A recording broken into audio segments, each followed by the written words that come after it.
economic development company here, the CDC.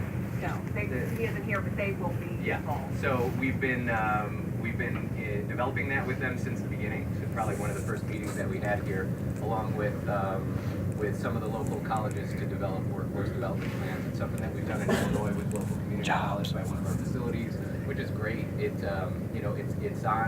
on point for their areas of study, and it allows us access to a great educated workforce that's interested in this program. And we've ended up hiring, I want to say, either 8 or 9 full-time employees from that program that we have in Illinois. Charlie, I'm sorry, go ahead, Gavin. Oh, sorry. I was just going to say, can you talk a little bit about just the application for processing, and if you guys are excited about that, and we were hearing about that from parents? Yeah, I mean, we're knee deep in it right now. Believe it or not, this is sort of like antisocial Charlie, because I'm in app writing mode. And so as soon as we're done here, I go back to the house and finish that up and get it filed tomorrow. So, vertical integration, full vertical integration is our priority. We like to manage this process and control it and have the QC associated with it from the very beginning until it's sold to the end patient. So having cultivation ability, having processing ability, and also being on the retail dispensary side is our goal here in Ohio. Charlie, let me ask you, I think a lot of people, when they don't know much about medical marijuana, and they wonder about how this will affect their condition, if you have a qualifying condition. Just describe a little bit about how the plan itself will, it's not as if you have some disease that a particular strain can necessarily treat that specific disease. I mean, it's not tailored in that way, is it? Just talk a little bit about medical marijuana as a drug, Sure. and how it can help people with certain conditions. Yeah, certainly. So, clinical research is difficult in this space, especially in the United States. With it being a Schedule I, research is incredibly difficult to do. Official FDA-approved clinical research. That said, there are studies that have been done, and there are hundreds of studies, double-blind, placebo-controlled clinical trials that have been done around the world in other countries, Israel, United Kingdom, Portugal, Spain, that are available and show the efficacy of this as a medicine. And on top of sort of that presence of global research that's been done anecdotally and straight from peer-reviewed studies, there are thousands that have been done in the U.S. that show efficacy for certain conditions. And again, as Ohio was developing this program, they were consistent with most other states in the types of conditions that can be helped by the use of medical marijuana. And some of the more traditional ones include, PTSD, pain, and MS and Crohn's are qualifying conditions here.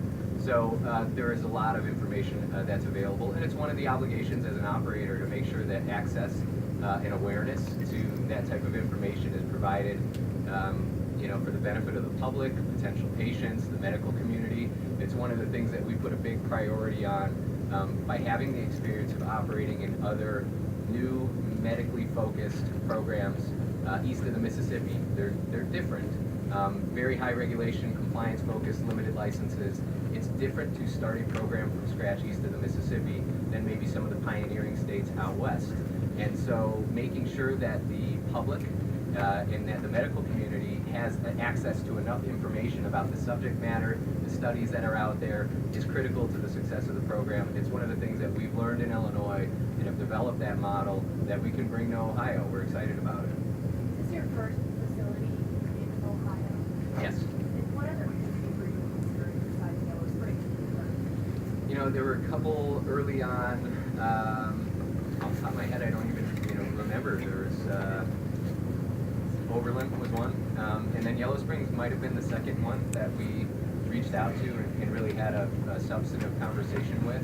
And it was clear from conversation number one that this was going to be an engaged community that would be a great part of the project. What is Jimmy Gould's efforts in Cincinnati to have a recreational ballot initiative for November? What is that? Does that do anything to the operation here at all? What are your thoughts in general?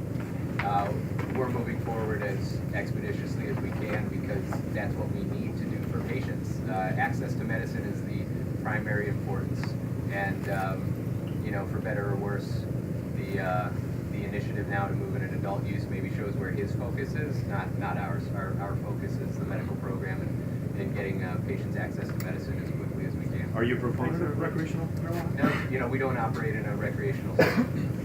Thanks, everybody. One last question. The state still needs to do some work to get its ducks in a row before this goes online next year. There's already been a lawsuit filed challenging the process to which the licenses were distributed. Do you think that you guys will launch as scheduled, as planned, or do you think you see some hiccups on the way as this goes? No, I can tell you that this is par for the course. This is common. It's an unfortunate component of a merit-based limited license application process. There are a lot of people that have invested a lot of time, a lot of resources, a lot of money in pursuing these licenses, and when you're not chosen as one of the select 12, you're upset.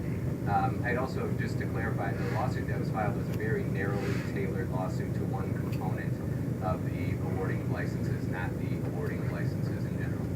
Thanks. Good. Thanks, everybody.